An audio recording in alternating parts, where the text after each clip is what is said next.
Okay, so we are live. Let me do the countdown. We'll flip the camera.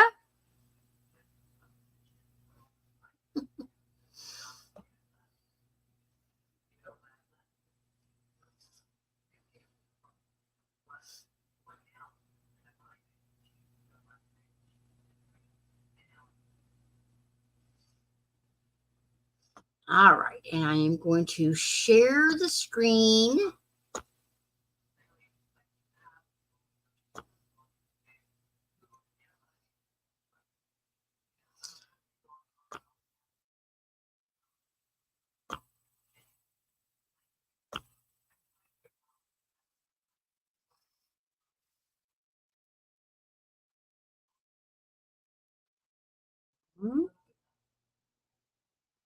No, that didn't do right. Let me try again.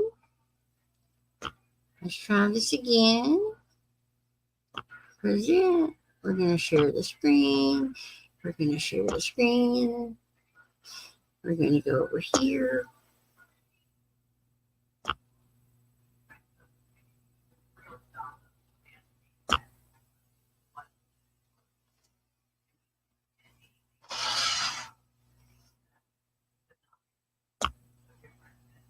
This is a platform and a podcast for the marginalized, the silenced, and the abused. And I want to welcome you tonight because this podcast started June 1st of 2021. It was in response to my own abuse due to narcissism. And that was June 1st was World Narcissistic Abuse Awareness Day. And so I launched the podcast that day. A couple months later is when a story hit the news that troubled me and troubled many others. And it troubled many others because for those of us who are survivors, when we witnessed the video of the young woman in Utah, Gabby Petito, when we saw her video, it was obvious to us as survivors what we were seeing and what we were viewing. And yet it seemed as though lots of people still wanted to have conversations about, was it really? Was it her mental health? Was it something else? Was it just a lover spat? Was it just this or was it just that? And for those of us who are survivors, we saw a lot more. And I feel like I saw a lot more and was experiencing a lot more because when I saw that video, I saw myself trying to explain what made no sense to me and what had me so emotionally upset. And yet I'm being told it's no big deal. And so it's like you're trying to explain what is really hurtful, and yet you're not being heard. And it's like there's a major disconnect. So I want to bring on one of my guests tonight. But before I do, because I know that some of you may not be able to stay for the entire podcast, and I understand that. I get that completely. You can watch the replay, and I know lots of people do that. So Gabby Petito's situation, which turned out deadly, turned out to be murder. And we'll talk more about that. But many years ago, there's a family in California who came on the show and talked about their daughter, Nicole, 25, murdered by her boyfriend by a claw hammer. So trigger warning. Her parents have recorded a personal message to share with us tonight. They're going to share about Nicole, and they're also going to share that the abuser, the perpetrator, the murderer is in prison, but this is now his third attempt to come up for parole. So I am going to step out and I am going to let their video play.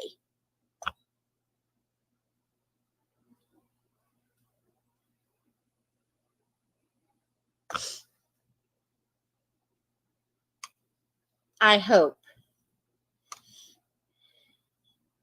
Yes, as I recall, we had some sound issues that night, so I'm not sure if I can.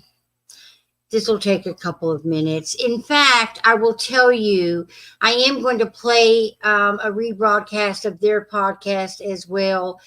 They actually delayed it from May until not sure why I don't have sound, because I had sound earlier when it played. So let me try again. If not, I will post it on the page later.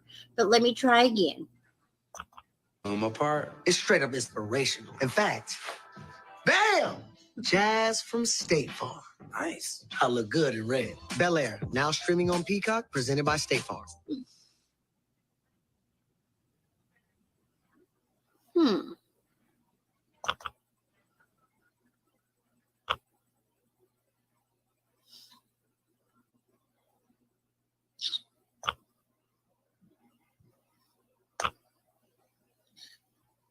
I figured out the issue that night after. I apologize.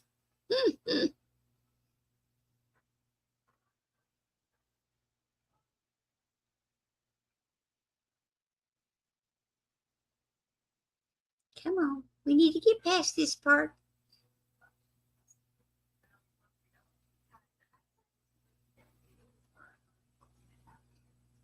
And I only have one hand, so. And get away with it.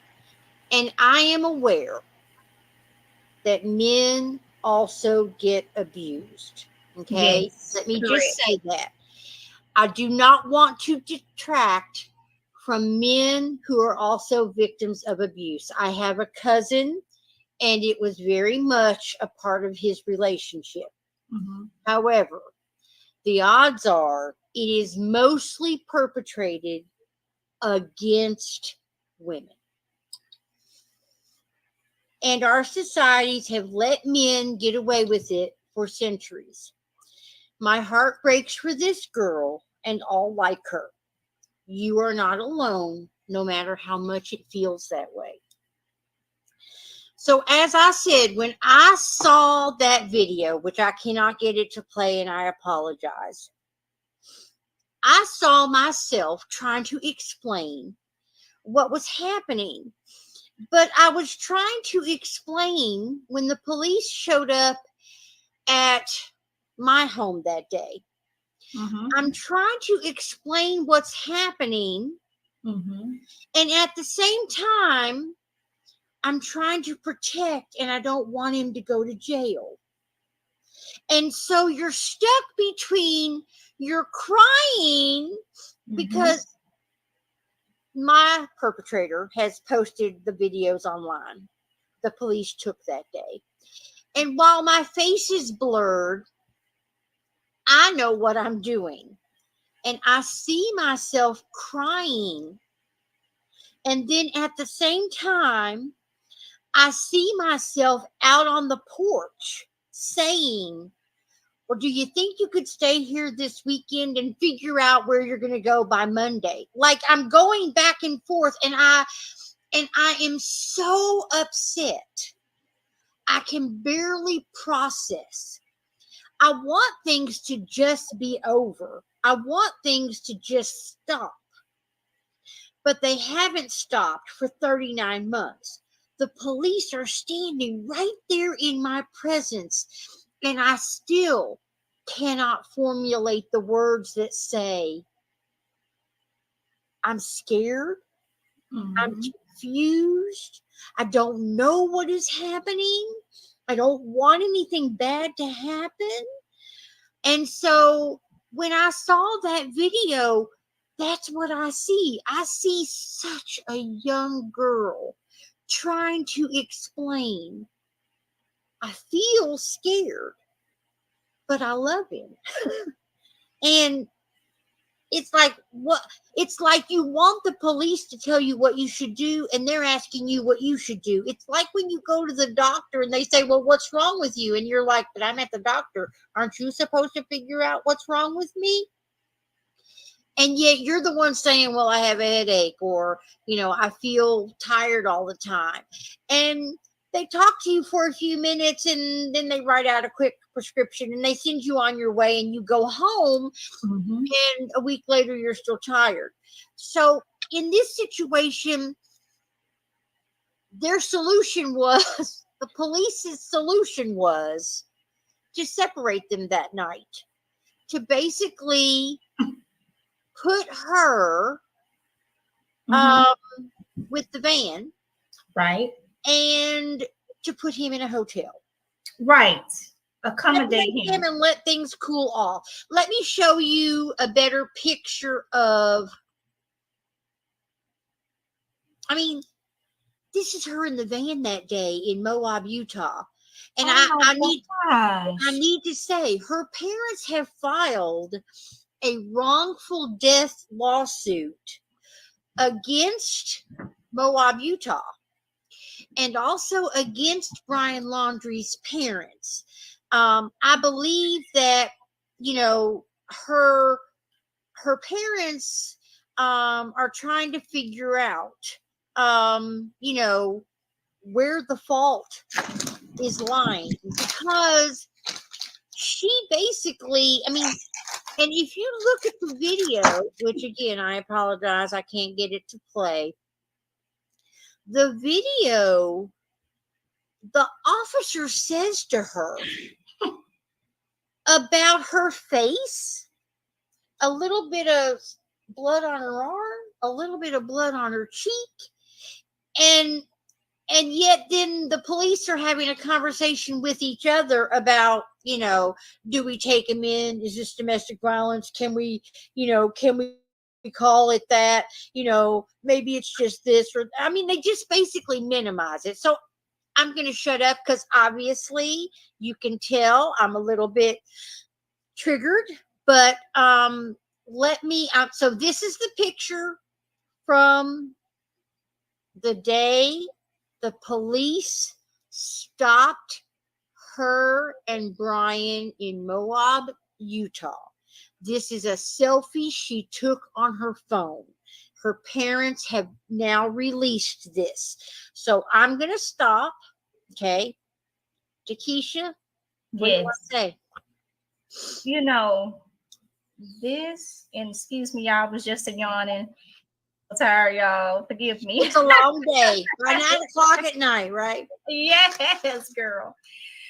When I see this, I am beyond furious, because as you can see, they're showing this picture of this young lady, and I'm so glad that her family decided, hey, we need to go ahead and release this so other people can see.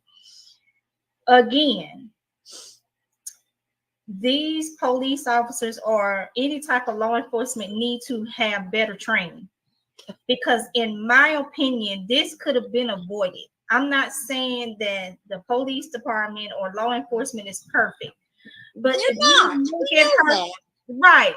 But Tina, look at her face. Look at her face. Like, you can see the mark. The big is. Did he slap her?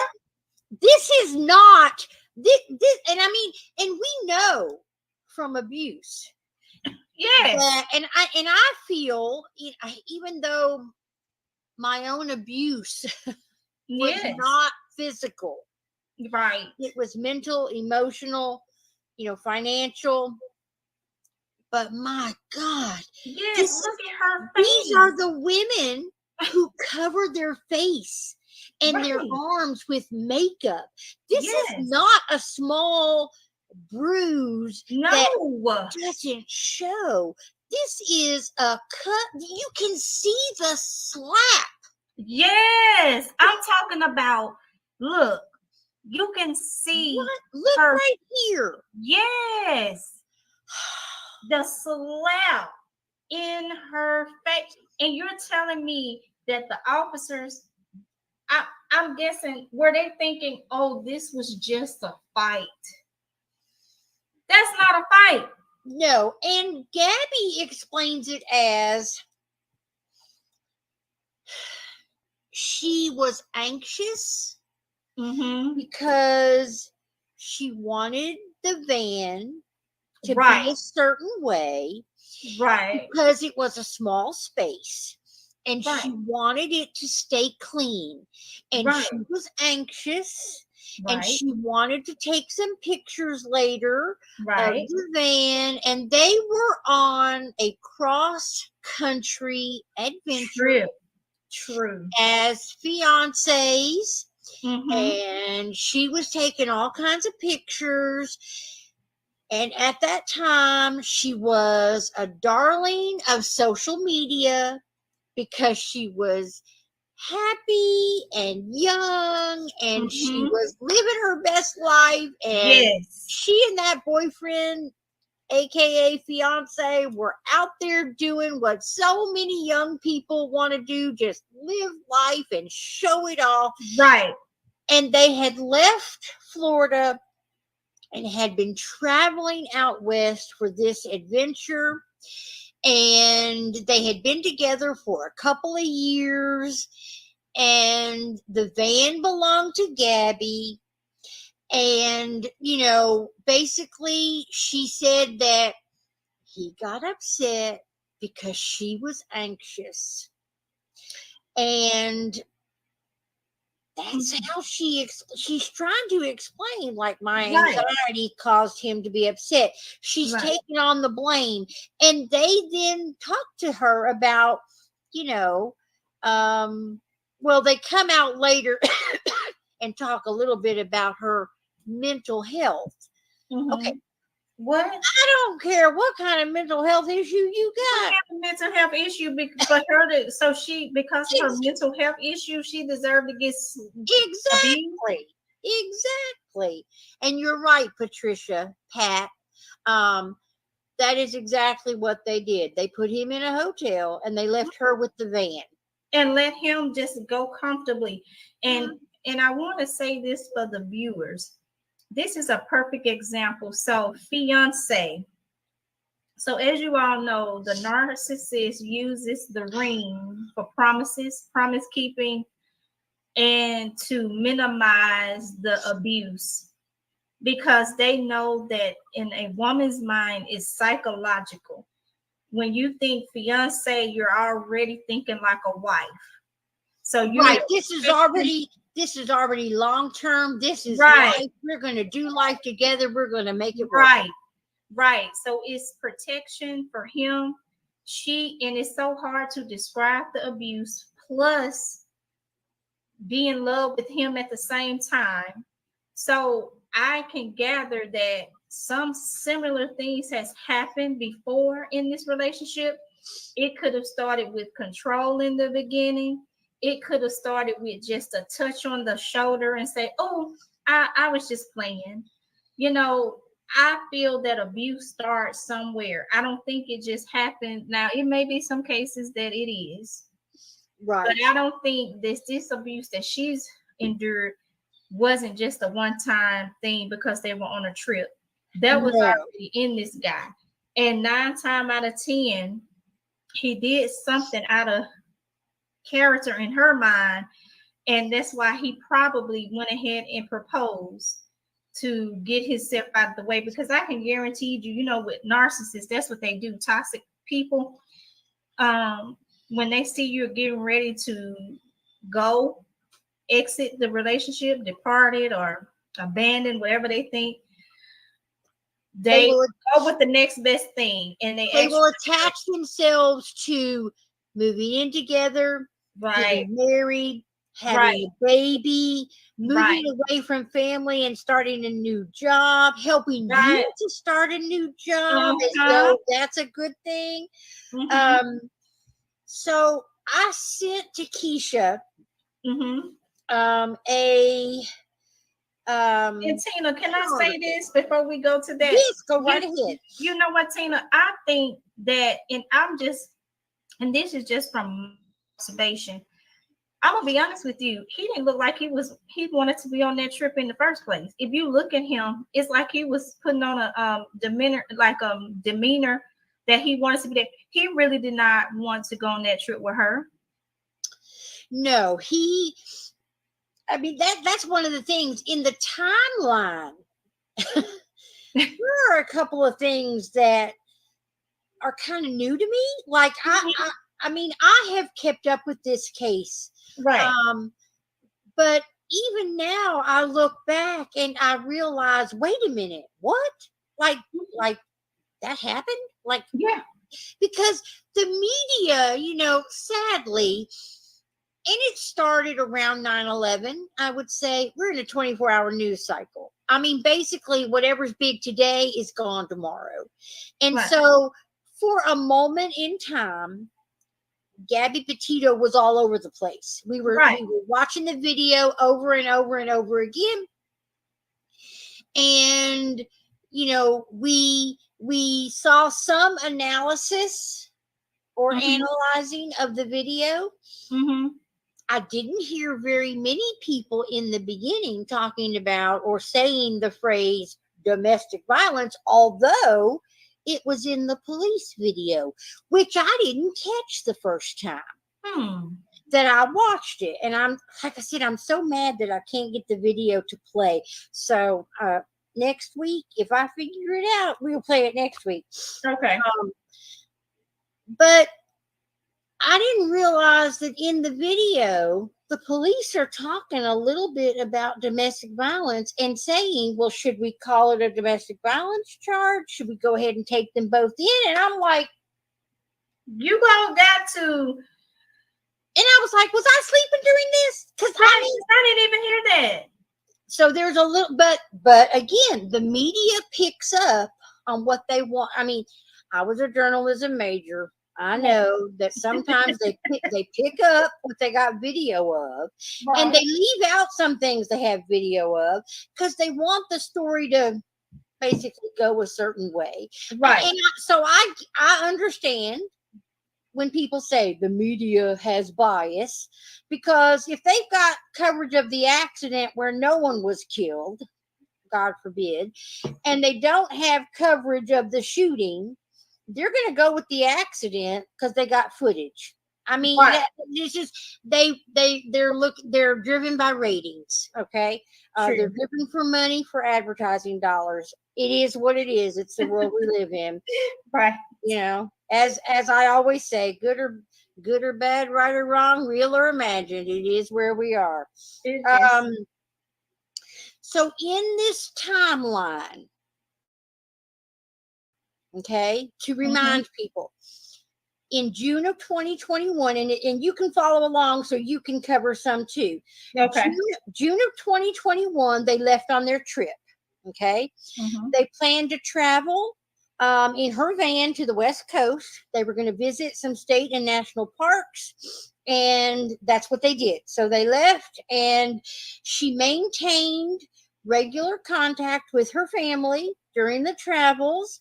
But it says here that communication stopped around the end of August.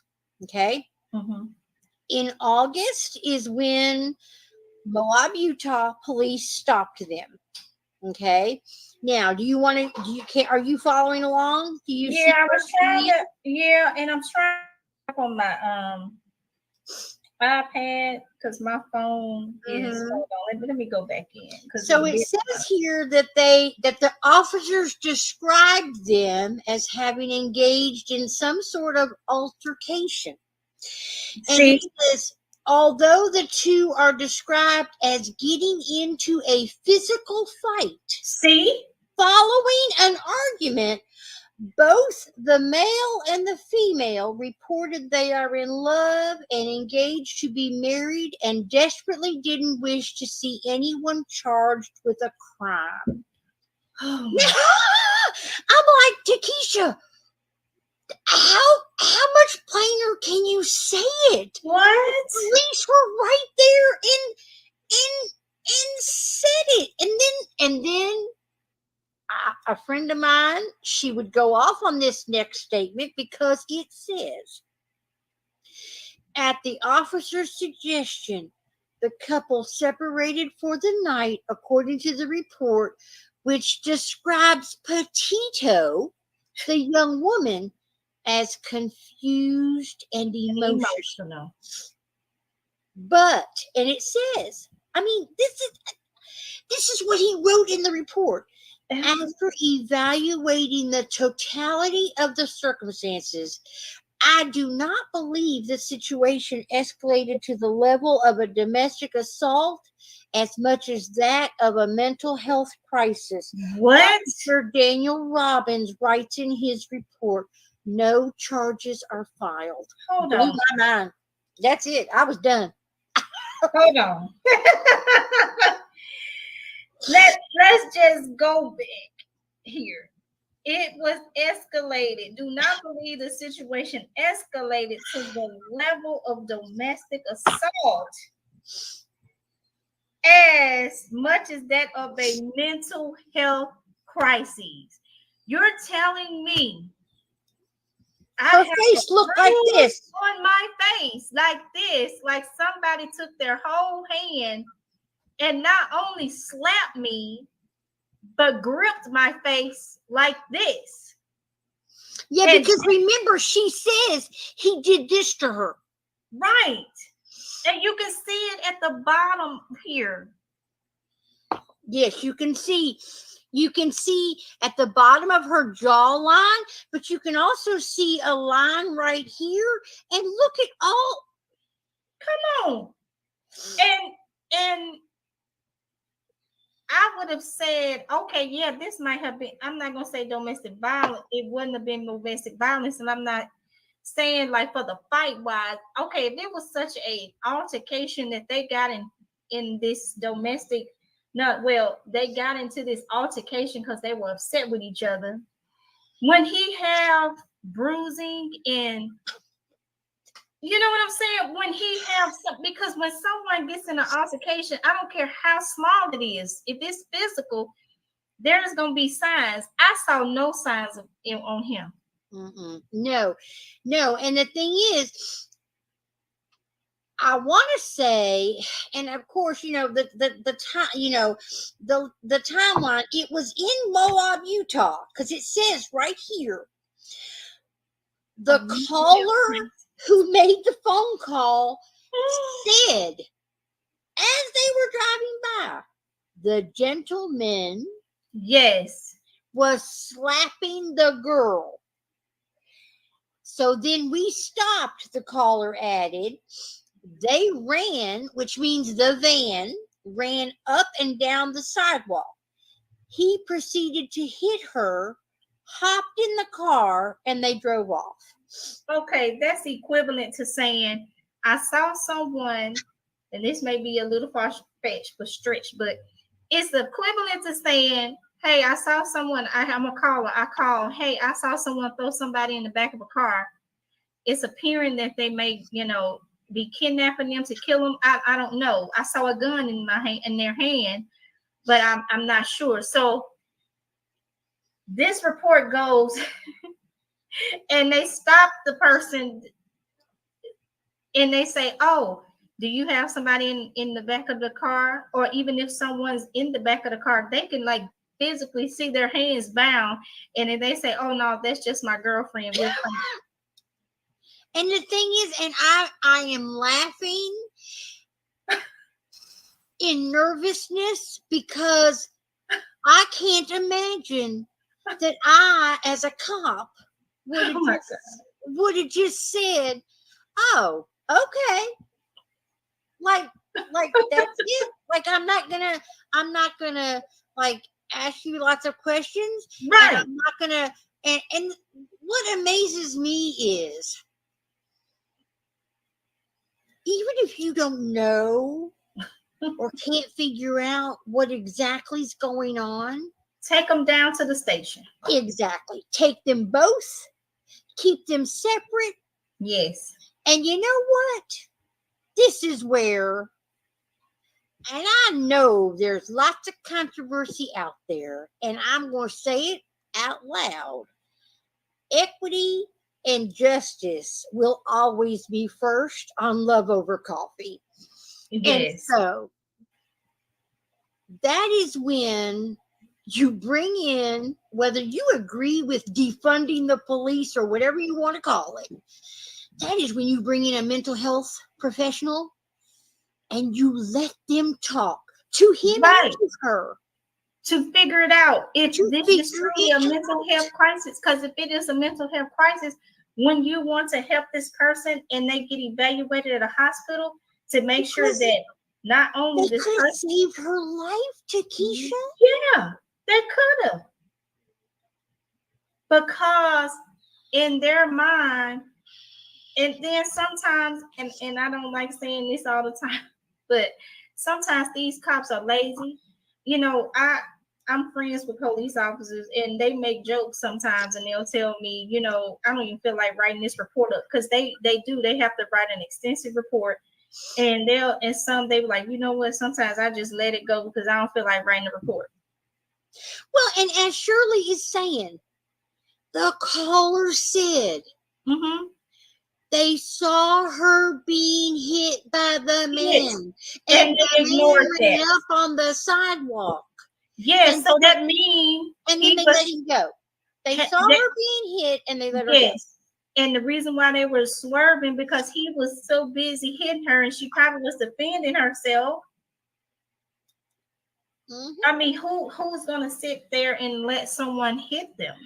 Of course, she's gonna fight back, you know.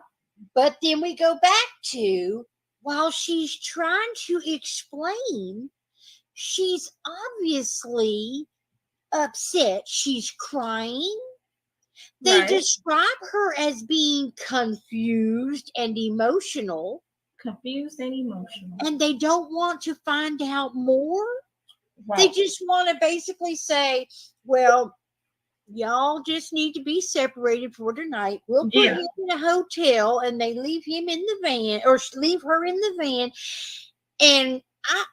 And that's it. And then the next day, everybody's back together. I grew up with a family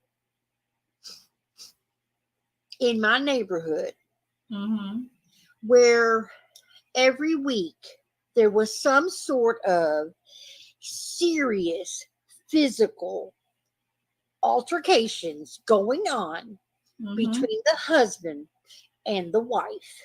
And there were so many times that the children were taken. Right. The mother was put in jail.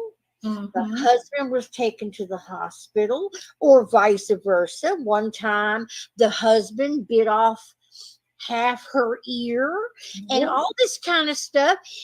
And the next day, everybody would be back home as though nothing had occurred. And that's what happened here. Basically, we see what's going on. We're going to separate you for the night. And tomorrow, good luck. And continue on your merry way as though, and the thing is, I get that cops miss stuff sometimes, or I get that we miss stuff sometimes. But when you look back now, they could have saved her life if they had handled it differently. And that's where mental health professionals, not necessarily someone going in the police cruiser with the police, but those police could have made a different decision if they're on the street. Right. But then, Latina, my thing is they should have been, I look at officers of the law as protectors, right? I think this is, like I said, where the training comes in, because if they were properly trained or really cared, regardless of someone saying, especially if they were trained, they would know that is something that an abused person was abused, the victim would say, "Oh, we love each other." Right. You know, Yeah. we love We each don't want other. one to go to jail. I mean, like I Right. said, when I saw the video, I saw myself. Me Because too. the perpetrator in my situation posted everything online because I was involved with a narcissistic abuser. And I look at those videos and I see myself just Mhm. so confused and so emotional. I see myself crying and then Yeah. saying, well, can you stay here for the weekend and be gone by Monday? Yes. And And yet I you, had just called the police because of escalated, uncontrolled rage. I mean, it was the craziest hour of my life. yeah. Um, okay, so let's continue on in the timeline because I did not know this part either. On August 17th, it says Laundry, the fiance. Okay, so Brian Laundry, he flew to Tampa, Florida from Wow. Salt Lake City on August 17th, according to the Laundry family. And he flew home to obtain some items, empty and close a storage unit to save money as they contemplated extending the road trip. And on August 23rd, Laundry returned to Salt Lake City to rejoin Petito, the attorney said, adding, to my knowledge, Brian and Gabby paid for the flights as they were sharing expenses. Okay, I did not know. Rainey, that is a picture of Gabby Petito, the young woman who was murdered by her fiance in Utah in 2021. Okay, so I did not know. I did not know that he actually left at one point and went back home to get some items. Okay, my first question is, What as you I get? what did he get? Exactly. And that's when the parents hid something. That's when, because where did he go? Where did you go? Why did you have to leave that extended period of time to pick up? What were you getting? What did he kill her? Was it that? But she wasn't dead at that point, though, was she?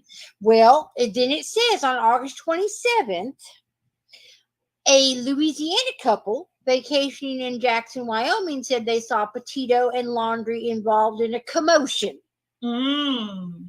Okay. As they were leaving the Mary Piglet's Tex-Mex restaurant. Yes, Rainey, the fiance did that to her face. And the police had stopped them the day of this altercation, but then they let them go, and she was then murdered later.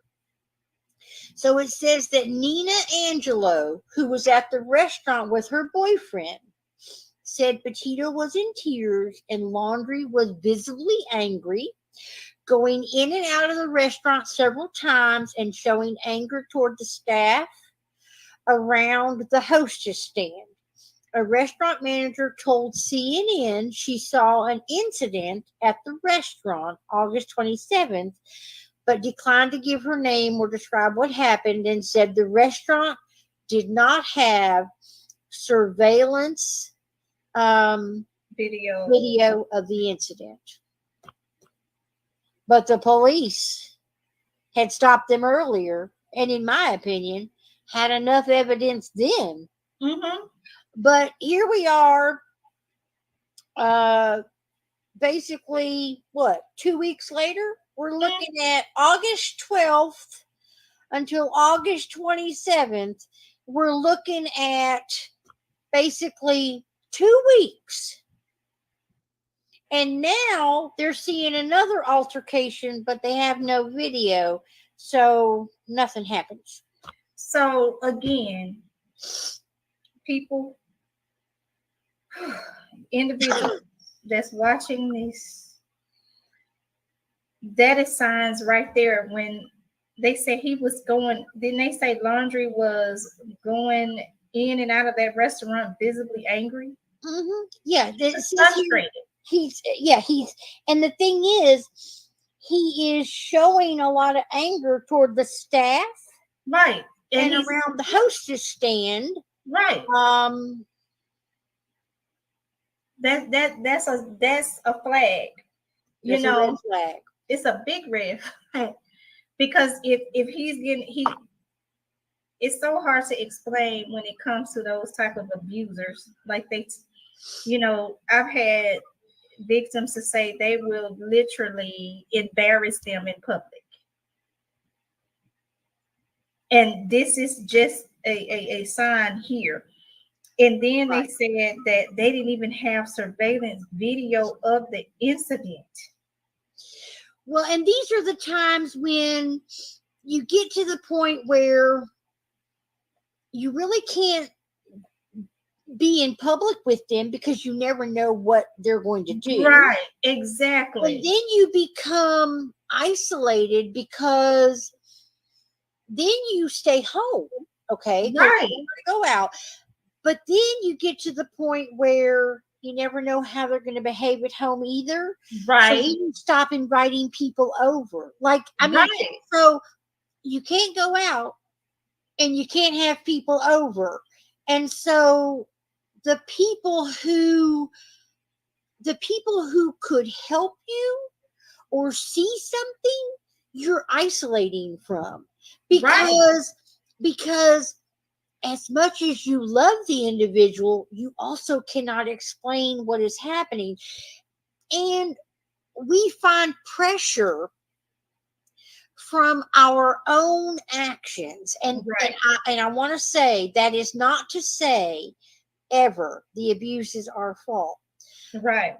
But when you're excited about a relationship and you tell everyone how great it is, yes, it's then hard to go back and say, well, actually, he's an asshole. Right. I mean,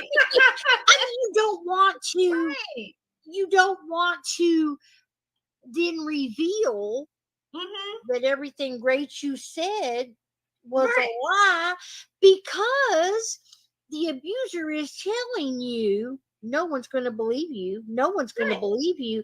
And you know what? You start to think to yourself, no one's going to believe me because I made them out to be the best thing since sliced bread. And now I find out they're the heel. Right. And you don't want to admit it. And so you gaslight and groom yourself. I just want to take a moment and say again, thank you for being here. I know that sometimes some of what I'm sharing is really difficult to listen to and watch. So I appreciate your being here, your support. October is Domestic Violence Awareness Month. And for those of us who are survivors, the hardest thing we can do is share our story. And this is a young woman whose story cannot be shared by her at this point because she was murdered by her fiance.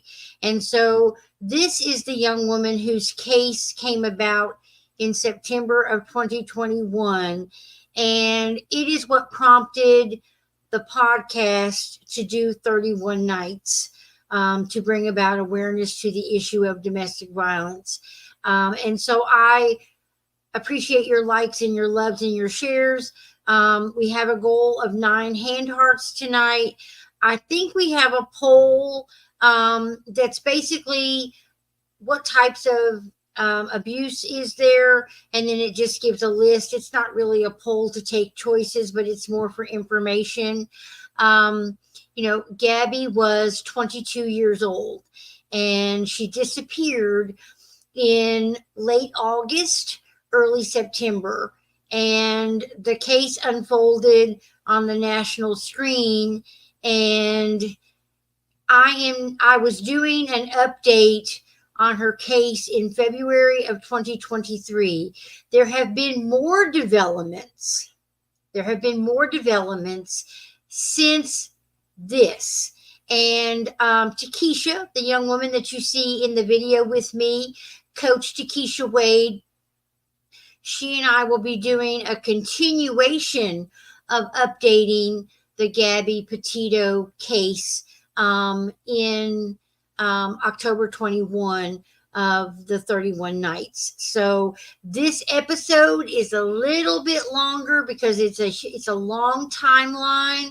So I want to make you aware, but this is us going through the timeline and just bringing everyone up to speed to where we are when we start October 21st. So let's continue on. So thank you for being here. Yourself.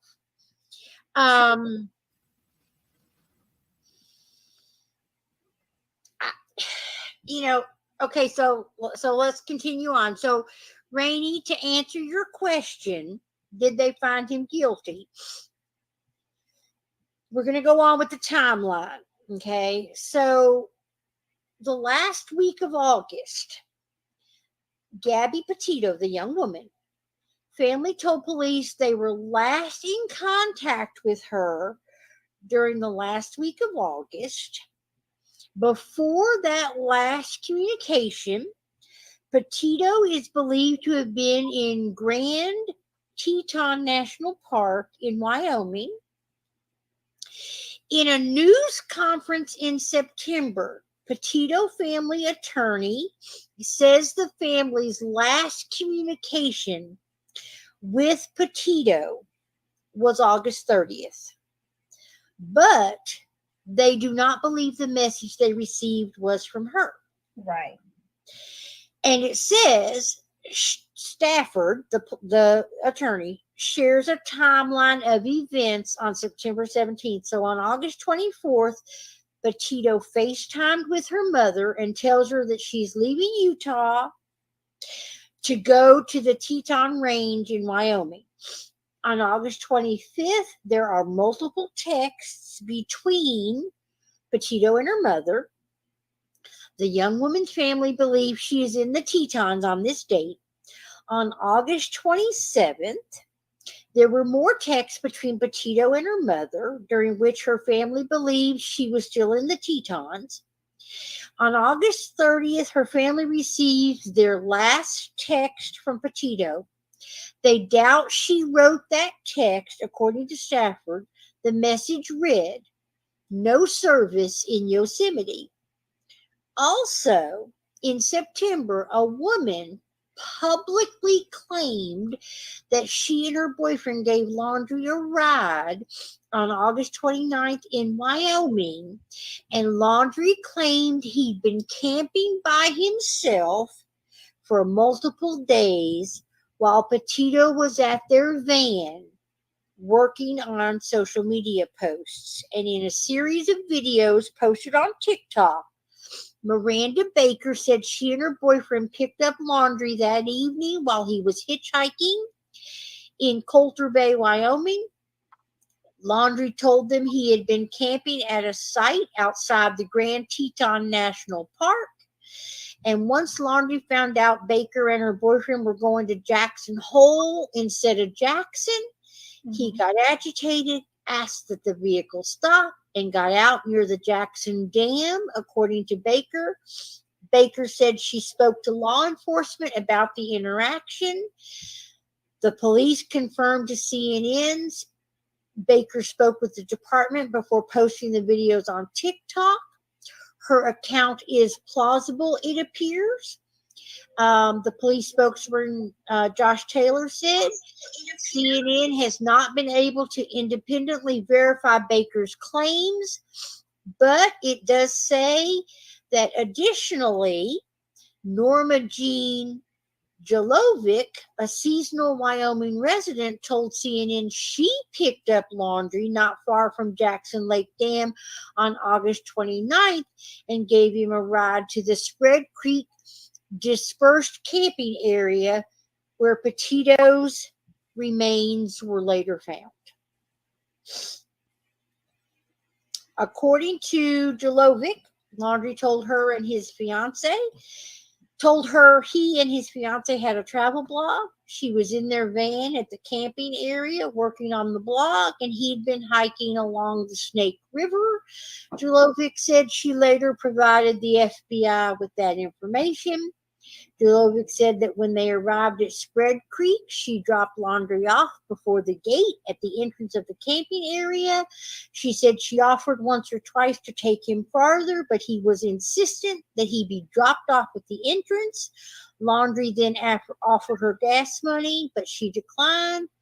Jalovic said she picked him up around 6:15, which was just a few minutes after Baker had said Laundrie had departed her vehicle.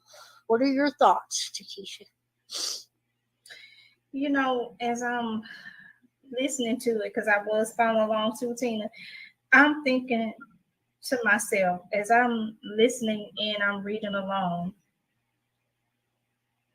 he literally, in my eyes, and I could be wrong because I'm just thinking back, he literally left, came back. Okay. Then no type of feeling or anything. He hitches a ride, correct? He hitches a ride with this couple.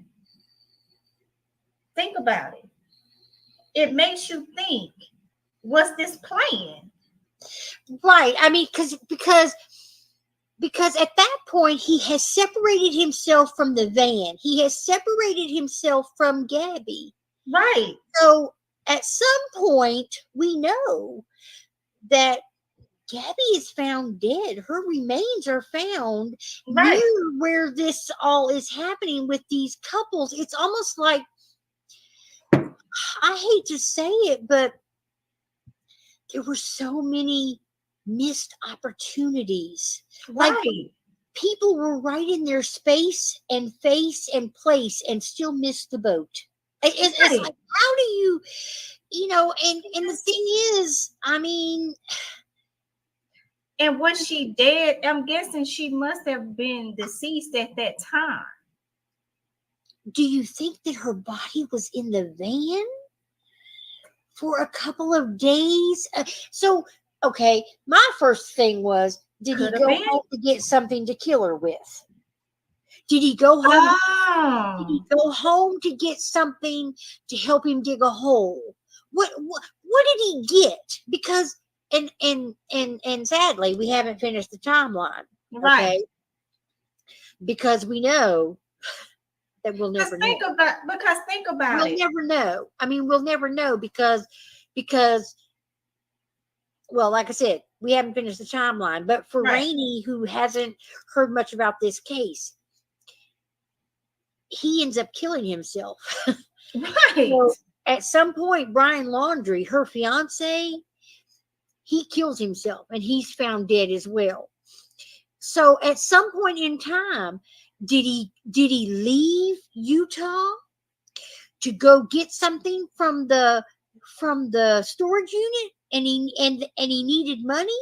Okay. Did he need money because he couldn't get access to Gabby's money because she's gone by now? Right. And then, yes, that, and he didn't have enough money to go get the things needed to bury her, or you see what I'm saying? Like, there's so many unanswered questions. It's so many questions because I feel like it's silly. You know, if you think about it, it sounds silly how he went away to do all this plotting, and you know how frustrating that could be that you're going to cover up. Hold on. But also, another question I have is, you do all of this to murder someone. Right. That's my thing. And then after all is said and done, you go home and kill yourself. Like, right. Why would you not? Okay. If you are going to, I mean, and this is, God forbid, trigger warning, anyone who is listening or watching. But if you are going to kill your fiance in Wyoming, okay, why do you not kill yourself at the same time? Why do you do all this Running. Yes. hiding this and that? Nobody knows anything and it's all confusing. And you go all the way home and you kill yourself in the swamp of Florida near your parents' home.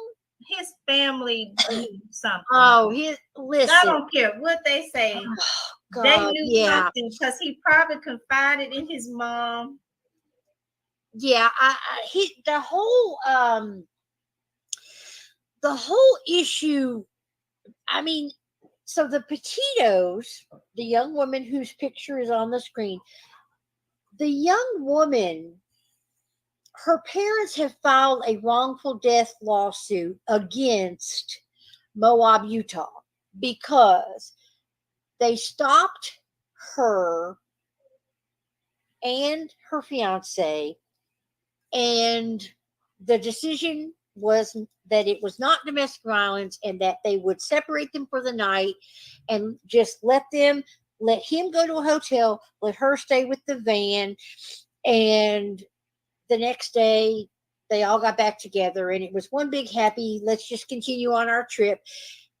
And her parents are saying, and now based on some of the video, that either I was too emotionally upset at the moment that it was being revealed in the beginning and I just didn't catch it, or whether things are coming out more and more now. But the police discussed the altercation. They discussed domestic violence. They decided it did not reach the point of domestic violence and that it was an altercation. And so they just made this decision and they let them go. But, her parents found this selfie on Gabby's cell phone. And and that's the other thing, okay? Where was her cell phone all this time? And that's it exactly. Where was it? So I have not, and I don't want to put out there as though I am the Gabby Petito expert at all. I have followed the case from the very beginning, and believe me, every time I follow, I end up with more questions than answers. But yes, again, it's crazy making. It's just because we'll never know. I mean, right, that's exactly. the thing. We'll never know. Look, he's causing crazy making, and he's not even here. Right. So the time, as we continue the timeline, September 1, this just blows my mind as well. Okay. Laundrie returns to the couple's home in Florida, where his parents also live, on September 1st, according to the police. According to an affidavit attached to a search warrant request, a license plate reader shows the vehicle exited I-75 into Northport at 10:26 in the morning. Mm-hmm. So that means that when Laundrie returned back to Florida, he returned in the van. Mm-hmm. Okay. He returned in the white van that belonged to Gabby, but he returned without Gabby. Correct. Okay? It says here, the white vehicle Petito and Laundrie had been traveling in was later recovered by the police at the home. Mm-hmm. It was processed and there was some material in there. That's all it says. And authorities will be going through, okay, this material, okay. This is what they said at the news briefing, all right. September 6th. This, again, the Laundrie family goes to a campground about 75 miles away from their home in early September. Roberta Laundrie, Brian Laundrie's mother, was checked in at a waterfront site at the Fort DeSoto campground from September 6th through September 8th. According to a Pinellas County Parks campground check-in report provided to CNN, the Laundries were at the campground from September 6th to September 7th and left altogether. Now, I find it interesting. Very interesting. Were they afraid to have a conversation at home because the police were buzzing around? And they probably, and you know, their paranoia probably came in, and they probably thought, "Oh my God, let's just go away from the house." Yes, so it may have be a conversation. Second, the sister and the brother of Brian Laundrie. Now listen, this is crazy. They both say, along with his parents, they went on this camping trip and had no conversation about Gabby. Now, I'm thinking to myself, your son is engaged. Your brother comes home without their fiance, but in the van, and you don't have a conversation. Like, if my brother came back to the house, but without his fiance, but has her vehicle, okay, and you don't have a conversation with your brother about where's your fiance, you crazy. You know what? And that makes me think, because I won't be surprised if he didn't have a history of some sort of mental illness. And you know, psychopaths, sociopaths, you're scared of them. And I won't be surprised if they weren't scared of him. And you know, and maybe the sister and the brother didn't question it, but I can guarantee you, one of those parents, and most likely the mom, knew something, because he told her. I can almost guarantee it.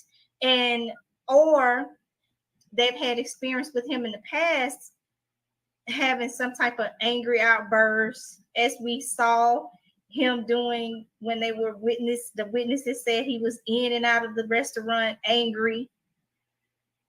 You know, he probably displayed these type of behaviors prior to, you know, and 9 times out of 10, they were trying to cover it up, or they just was pulling the cover over it so that he wouldn't get angry with them. Wait just a minute. I'm sorry. That petition is for Nicole. I'll post that again at the end. So here it's like I feel like I'm listening and watching the comedy of errors. I'm watching, and at the same time, a young girl lost her life, and it's like nobody is none the wiser. Like it was like an invisible trail, an invisible journey. Like everything was looked at, not looked at. Well, the other thing is, okay, when this just came to me, when he killed Gabby, did he lose the keys to the van?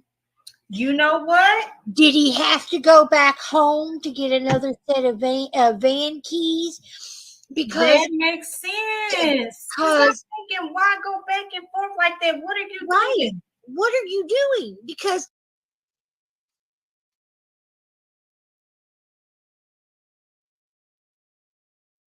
I'm going to stop there, because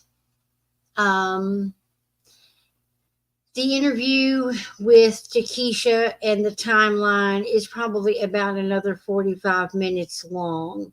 And I want to save it because we're going to do another update on October 21st. And so between this update and finishing watching it, and then the other update, as you can see, as someone who has been through narcissistic abuse, I know that the ex used to often say, "Why are you so suspicious?" And I'm thinking, I'm suspicious when you do suspicious things. I mean, it's like, I don't have an opportunity to be suspicious if you're not doing suspicious stuff. As I listen, I still hear other things that make sense now that don't make sense. As an empath, as a survivor, you still piece together the puzzle many months, if not years after, because your brain is trying to make sense of trauma, and of course you cannot make sense of the craziness and the BS, but your brain can piece together what was happening. And so I want to stop here. Yes, insanity. I mean, like I said, the police missed so many opportunities. And to think that his family basically said we went on a camping trip as though nothing had happened and nobody talked about Gabby. It's like, really? I mean, like I said, it only makes sense to me that they didn't want to have a conversation at the house. It makes sense to me now that he went back to the house to get the keys because he wasn't able to do anything with the van. They had one set of keys basically with them. A lot of things make sense now.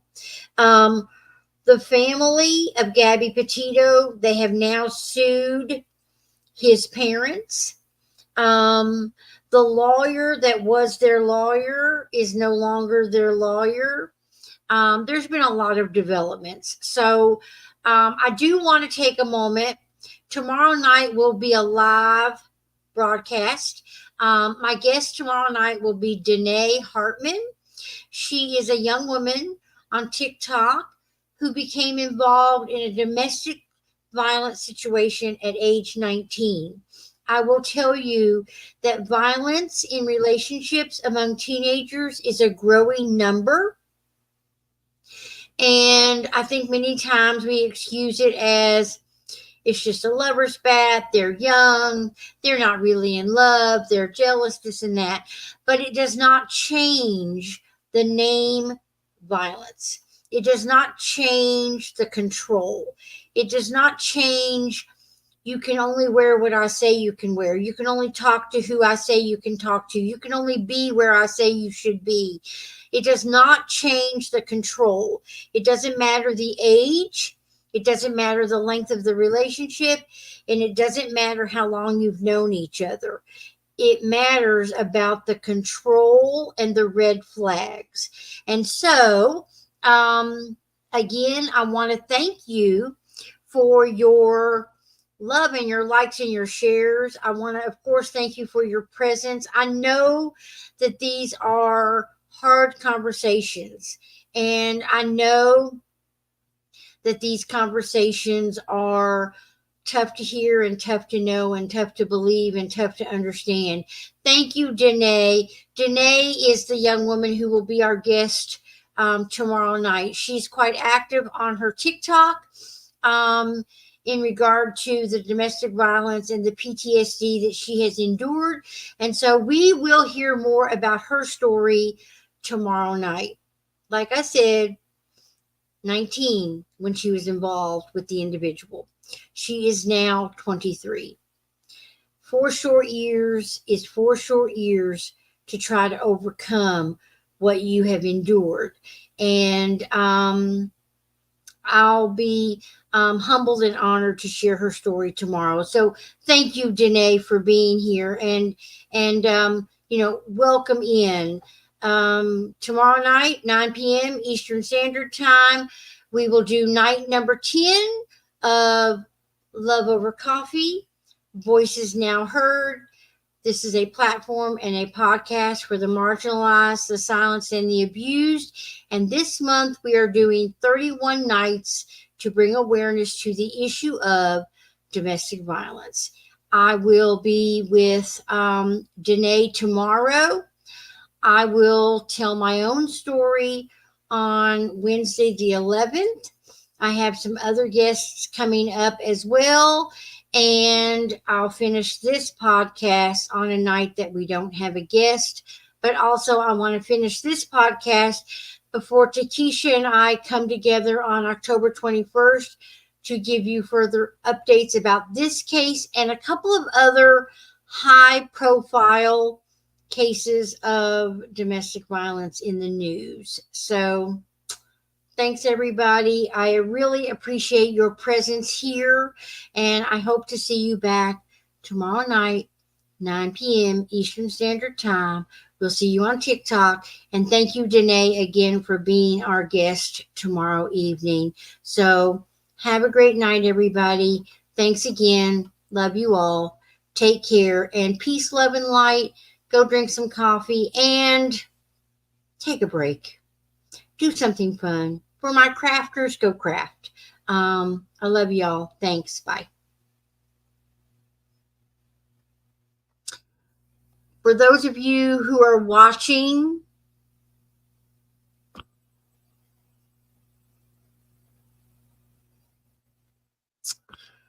on the Real Change page, I really want to say thank you. I'm sorry that I couldn't keep up with all of the comments and everything. I'm on several different platforms.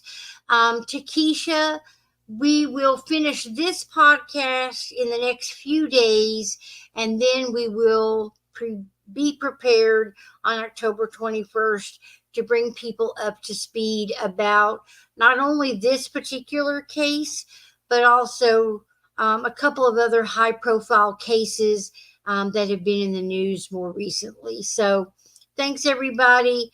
Welcome to Love Over Coffee. Voices Now Heard. I appreciate your presence being here.